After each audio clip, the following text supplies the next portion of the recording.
You and the legal system. Legal system basics. The Pledge of Allegiance ends with the words, "with liberty and justice for all." You learned how labor laws strive to make these words a reality in the workplace.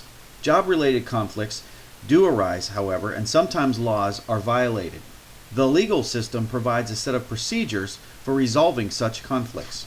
In court, lawyers, judges, and sometimes jurors make decisions about disputes or disagreements between employers and employees. It is important for you to learn some basic facts about our legal system and how it affects you. Civil law. Many court cases involve civil law, which is law that applies to conflicts between private parties concerning rights and obligations. Divorce, breach of contract, and personal injury cases fall into this category. Companies and employees may become involved in civil law disputes. Here is an example of a work-related civil law case. Michael, an auto worker, was physically searched by his company's security guards who suspected him of stealing. No stolen goods were found, and Michael's shoulder was bruised during the search. The company was found guilty of deliberate injury. The legal process starts when a person files an official complaint with the court. The person bringing the charge is the plaintiff. The person charged is the defendant.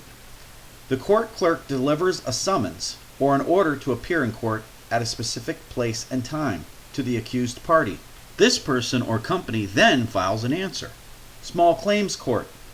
For some legal cases, small claims court is an effective, low-cost solution. Small claims court handles minor disputes and small claims on debts. It does not require lawyers. Rules vary by state, but in general, small claims court procedures are less complicated than those of other courts. There is usually a monetary limit on cases heard in small claims court. Settlements. Many civil cases are resolved before they get to court.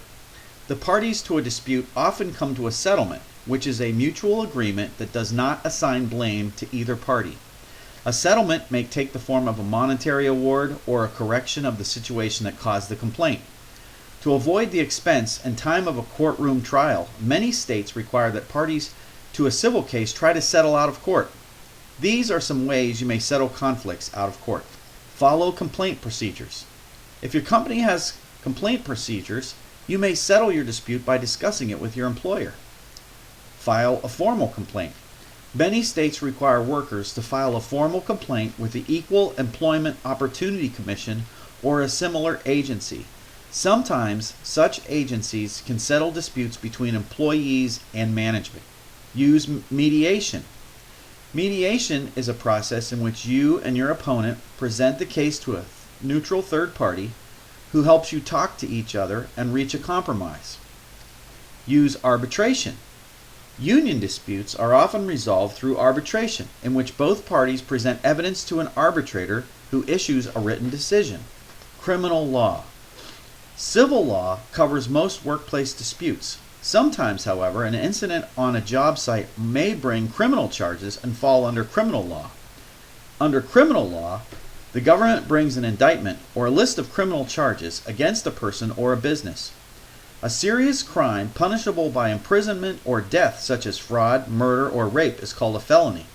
A less serious crime, such as a theft of a small amount of money or an object of limited value, is called a misdemeanor.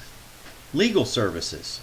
If your legal problem cannot be settled or brought to small claims court, your next step should be to contact a lawyer. Laws and legal procedures are very complex. Arguing a case in court is best done by an expert. Although hiring a lawyer can be expensive, having a lawyer will probably produce more effective results. Finding a lawyer. You want to be sure that the lawyer who takes your case specializes in or knows the law that affects the case. To start your research, try the following steps. Use your phone book or search online for legal referral services. A local bar association is a good place to begin. Ask friends and family members if they can recommend a lawyer. If you are a member of a group or prepaid legal plan through your job or other organization, contact this service. Such services may assist with legal advice and costs. Once you have a list of possible lawyers, interview them to determine who would best represent you. These questions may help you decide. What is your specialty and what experience you have with cases such as mine? What do you estimate your fee will be? How long will my case take? Will I be regularly updated? Would handling my case create a potential conflict with another of your clients? Do you have malpractice insurance? Do you have a document that explains the legal steps we will take? Lawyers' fees. Lawyers generally charge an hourly rate or a flat fee based on how much work they expect to do for you. In addition, some lawyers work for a contingency fee, which is a payment that is a percentage of any money that you win in the lawsuit. Make sure you understand the fee system and projected costs before hiring anyone. Low-cost legal assistance in civil cases may be available from the Legal Aid Society or other organizations. If you are charged in a criminal case, the Office of the Local Public Defender can provide free legal representation. No matter where you go for legal advice, be prepared for the meeting.